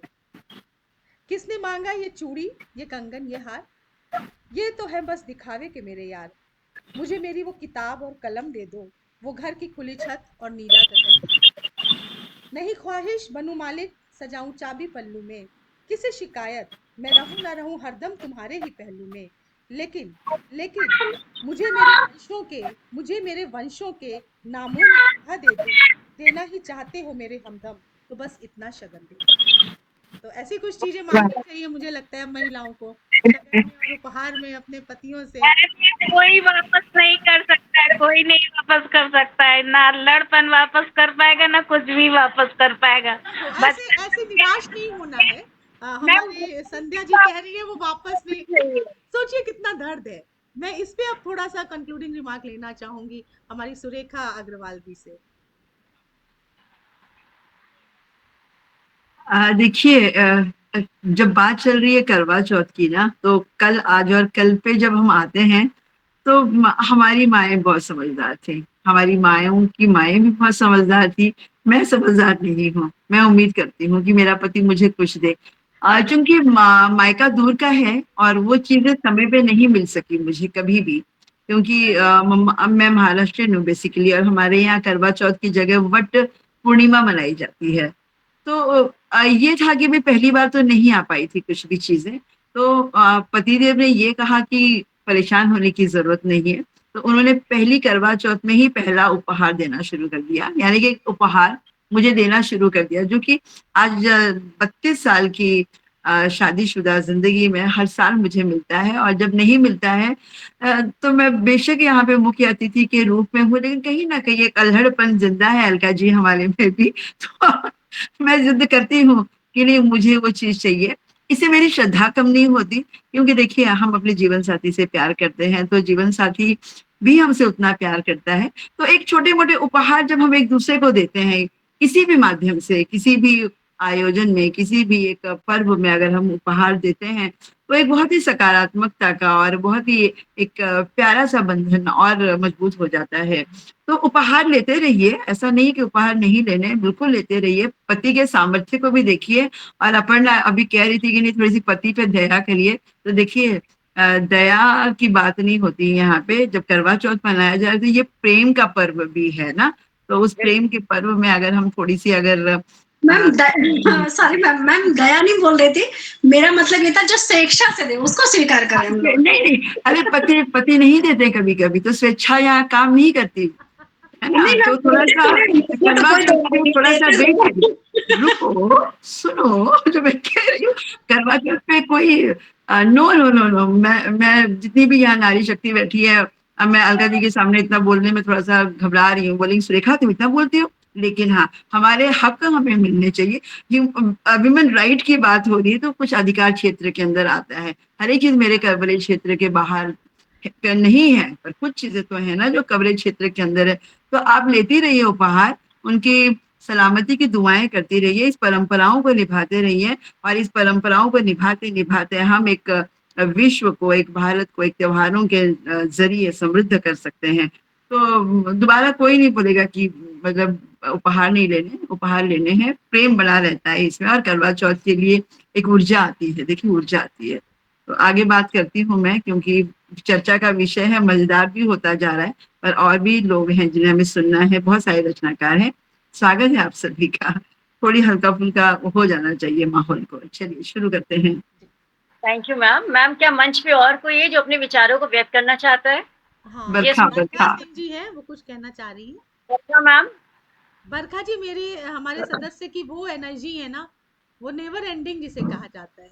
आप लिखती बहुत अच्छा है और बहुत ही अच्छे से आप उसको प्रस्तुत भी करती हैं। आज आप लोगों ने इनके विचार सुने और आप सभी को भी आप करती सभी को हैं। बताना चाहूँगी बरखा मेरी बेटी है। अरे वाह! क्या बात है, क्या बात है। और ये अयोध्या से हमेशा जुड़ती हैं, ऑनलाइन में तो हमेशा जुड़ती हैं ये, ऑफलाइन में नहीं आ पाती हैं, बट हमेशा मैं ही ऑनलाइन सुरेखा रहती दीदी हैं। को धन्यवाद देना चाहूंगी क्योंकि वो मुझे हमेशा अनुजा बुलाती हैं और मेरे लिए वो पथ प्रदर्शक हैं। वो मेरे लिए क्या है क्या नहीं मैं बता ही नहीं सकती। यही तो बोल बस दिया उन्होंने। मैंने जो लिखना शुरू किया और जो मैं आगे आगे संवर्धित हो रही हूँ हम सबके लिए, और जो भी हम शब्दग्राम के रचनाकार हैं, नवांकुर हैं, उनको निरंतर जो है एक एनर्जी जो देती हैं वो सुरेखा दीदी हैं। तो उनको आज यहाँ पटल पे देखकर, इस मंच पे देखकर मुझे बहुत बहुत प्रसन्नता है। मैं एक कविता प्रस्तुत करना चाहूंगी। जब सभी ने सुनाया तो सोच रही हूँ कि मैं भी सुना दूं। एक स्त्री का अपने नायक के प्रति कुछ भाव है। मैं लिख दूं सारा आकाश तो, मैं लिख दूं सारा आकाश तो, तुम मुझको पढ़ लोगे कि नहीं? मैं लिख दूं सारा आकाश तो, तुम मुझको पढ़ लोगे कि नहीं? मैं झरझर बूंदों सी बरसूं तो तुम मुझ संग भीगोगे कि नहीं? मैं झरझर बूंदों सी बरसूं तुम मुझ संग भीगोगे कि नहीं? मैं लिख दूं सारा आकाश तो, मैं बन जाऊं नव किसले सी, मैं बन जाऊं नव किसले सी, तुम हवा सी मुझको हिला देना। मैं बन जाऊं नव किसले सी, तुम हवा सा मुझको हिला देना। मैं बन बन मोरनी नर्तन करूं, मैं बन बन मोरनी नर्तन करूं, तुम बादल बन बरसोगे कि नहीं? मैं लिख दूं सारा आकाश तो, मैं बन जाऊं तिरंगा सा, मैं बन जाऊं तिरंगा सा, तुम झंडे सा फहरा देना। मैं बन जाऊं तिरंगा सा, तुम झंडे सा फहरा देना। मैं जन जन की मर्यादा बनूं, मैं जन जन की मर्यादा बनूं, तुम संस्कृति विकास बनोगे कि नहीं? मैं लिख दूं सारा आकाश तो, मैं बन जाऊं शक्ति शिव की, मैं बन जाऊं शक्ति शिव की, तुम बैल सवारी कर लेना। मैं बन जाऊं शक्ति शिव की, तुम बैल सवारी कर लेना। मैं शेर सवारी कर लूंगी, तुम जग उद्धार करोगे कि नहीं? मैं शेर सवारी कर लूंगी, तुम जग उद्धार करोगे कि नहीं? मैं लिख दूं सारा आकाश तो, तुम मुझको पढ़ लोगे कि नहीं? मैं झरझर बूंदों सी बरसूं, तुम मुझ संग भीगोगे कि नहीं? करवा चौथ में मुझे लगता है कि कविता बहुत सार्थक है। शुक्रिया। बहुत अच्छा मैम, बहुत अच्छी लाइनें आपने कही। धन्यवाद आपका मैम। मैं 4 लाइनों के साथ अपनी बात को विराम देके आगे मैं अनुपमा मैम को बुला रही हूँ। 7 जन्मों का मिले साथ, मुझे मिले ऐसे जीवन खास, ना हो मेरी कोई दूसरी ख्वाहिश, तुझे जब जब याद करूं बस तू ही मिले मेरे पास। इन लाइनों के साथ मैं आगे माइक जो अनुपमा मैम को बुलाना चाहूंगी। कि मैम आगे के कार्यक्रम की कल वाला तो कुछ न कुछ चलिए अनुपमा मैम करते हैं, थोड़ी देर में बात करते हैं। अनुपमा मैम हाँ जी, मुझे लग रहा है हम लोग समापन की ओर बढ़ रहे हैं और एक अध्यक्ष जी से अनुरोध है जो आज के कार्यक्रम की अध्यक्षता कर रहे हैं, हमारे प्यारी दीदी अलका प्रमोद जी से, कि कृपया वो अपने अध्यक्षीय वक्तव्य को यहाँ प्रस्तुत करें और हमें आशीर्वचन दें और मार्गदर्शन करें। आज का धन्यवाद अनुपमा जी। आज का ये कार्यक्रम बहुत ही रोचक और सारगर्भित था। सबने अपने विचार जो रखे उसमें सबसे ज्यादा अच्छी बात ये है कि सब लोग आधुनिक विचारों के साथ साथ अपनी परंपराओं, अपनी संस्कृति में विश्वास रखते हैं और दोनों को साथ लेके दोनों का संतुलन और सामंजस्य बनाकर आगे बढ़ने में विश्वास रखते हैं। समय के बदलाव के साथ परिस्थितियां बदलती हैं, विचार बदलते हैं, लेकिन हम इतने विद्रोही नहीं हो रहे हैं कि हम अपनी परंपराओं को भूल जाएं, अपनी संस्कृति को भूल जाएं। उनको साथ में लेकर अगर हम चलेंगे तो निश्चय ही हमारा हित होगा, हमारे समाज का हित होगा। लेकिन हाँ, उसको तर्क की कसौटी पे कसकर विवेक के साथ और आधुनिकता के कसौटी पे चलते हुए अपने नारी स्वतंत्रता को, पूरे समाज के हर वर्ग के न्याय को ध्यान में रख के यदि हम आगे चलेंगे तो निश्चय ही हम लोगों के लिए बहुत अच्छा होगा। और आज आपने हमको बुलाया उसके लिए बहुत बहुत आभार आपका, और आप सब लोगों का, सीमा जी का, अनुपमा जी का, और ये जो संस्था है अपराजिता उसकी पूरी टीम का, और आप सबके प्रति मैं बहुत बहुत आभार व्यक्त करती हूँ। और सबको एक बार पुनः बहुत सारी शुभकामनाएं। Thank you.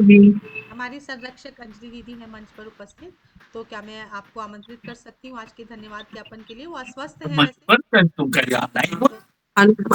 आदरणीय अतिथिगण और अनुपमा जी और सीमा मैम, मेरे अपराजिता के सभी सदस्य जो मेरे बहुत दिल के करीब है, मैं धन्यवाद ज्ञापन बहुत कम शब्दों में देना चाहूंगी। वैसे तो बहुत बोल लेती, लेकिन चूंकि मैं अस्वस्थ हूँ, मुझे थ्रोट में इन्फेक्शन है, दर्द भी हो रहा है।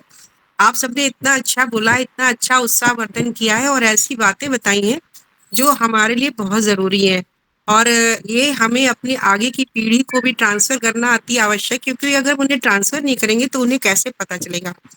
मुझे याद है मेरी माँ ने स्टोरी लिखी थी, जो कथाएं होती हैं, अगर आप लोगों को पता होगा तो हर कथा में एक कहानी जरूर पढ़ी जाती है। तो आज घरों में वो कथाएं नहीं है, सबको पता नहीं है कि वो कौन सी कथा पढ़ी जाती है करवा चौथ में, कौन सी पढ़ी जाती है अहोई में, या सत्यवान सावित्री वट वृक्ष पूजा में। तो ये जो हमें हमारे अपने पूर्वजों से, हम उनको पूर्वज में ही कहेंगे क्योंकि वो तो भगवान के पास है, तो वो मेरे पूर्वज ही हैं। तो जो उनका जो संकलन मेरे पास था, उस संकलन को अगर हम अपने पास रखेंगे तो आगे वालों को ट्रांसफर नहीं होगा। तो मेरी ये कोशिश रही कि मैं उसको ट्रांसफर करूं, और एक छोटा सा मैंने प्रयास किया और वो किताबें मैंने छपवा के मम्मी की ट्रांसफर कर दी। तो आप लोगों से सुन के मुझे बहुत अच्छा लगा कि कहीं ना कहीं ये प्रेरणा आगे बच्चों को ही मिलना चाहिए कि जो उनको मिले वो उसको ट्रांसफर करें, तभी वो भारतीय संस्कृति सभ्यता को समझ पाएंगी और परिवार से जुड़ पाएंगी। आप सबका बहुत बहुत आभार, अभिनंदन, धन्यवाद। बहुत बहुत आभार, धन्यवाद। और अब मैं प्रोफेसर सीमा सरकार जी को आमंत्रित करती हूँ मंच पे कि अपना अनंत आज का कार्यक्रम का जो धन्यवाद ज्ञापन है अतिथि के प्रति और इस मंच के प्रति, क्या वो ज्ञापित करें कृपया। 2 लाइनें बोलना चाहूंगी कि आपके आने से रौनक बढ़ी, वरना ये महफिले जज्बात अधूरे रहते। कल जो था वो आज नहीं, और जो आज है वो कल मिट जाएगा। तो कुछ अच्छे अच्छे ख्वाबों को बुनते हुए और अच्छे अच्छे विचारों को लेकर इसी तरह से अपराजिता आगे बढ़ती रहे, इन्हीं शुभकामनाओं के साथ। और जो 2 दिन बाद यानी कि 20 तारीख को करवा चौथ है, उनकी ढेर सारी शुभकामनाओं के साथ, आशीष के साथ इस मंच को आज यहीं पे हम विराम देते हैं। हमारे जो अतिथिगण थे यानी कि अलका जी और सुरेखा जी, दोनों का दिल से, तहे दिल से शुक्रिया, आभार। और अब हम आज यहीं पे कहते हैं ना, बांग्ला में कहते हैं आशी, यानी कि हम फिर मिलेंगे। तो इन्हीं शब्दों के साथ धन्यवाद। आज हमारी मुख्य अतिथि जी बहुत व्यस्त थी और उन्होंने कहा था मुझे शार्प 7:45 छोड़ देना और 43 हो रहा है दी। जी, बहुत-बहुत धन्यवाद। श्रेय आपको जाता है, आपकी प्रेरणा से ये सब संभव हुआ। चलिए, धन्यवाद अनुपमा जी, आपने मेरी उसका ध्यान रखा समय का, उसके लिए बहुत-बहुत आभार। All the best. और मैम ये और थोड़ा पहले खत्म हो जाता, थोड़ा लेट हुआ इस वजह से इतना, वरना हमारा जो टाइम देते हैं हम उस टाइम पे शुरू करते हैं, उस टाइम पे खत्म करते हैं। चलिए, थोड़ा बहुत तो व्यवधान आते रहते हैं, उसमें कोई बात नहीं है। वो टेक्नोलॉजिकल ग्लिच कहते हैं ना, वो भी कभी कभी होता है। उसका कुछ नहीं किया जा सकता। सही बात। नमस्कार। नमस्कार सभी को। शुभ रात्रि और सभी को नमस्कार।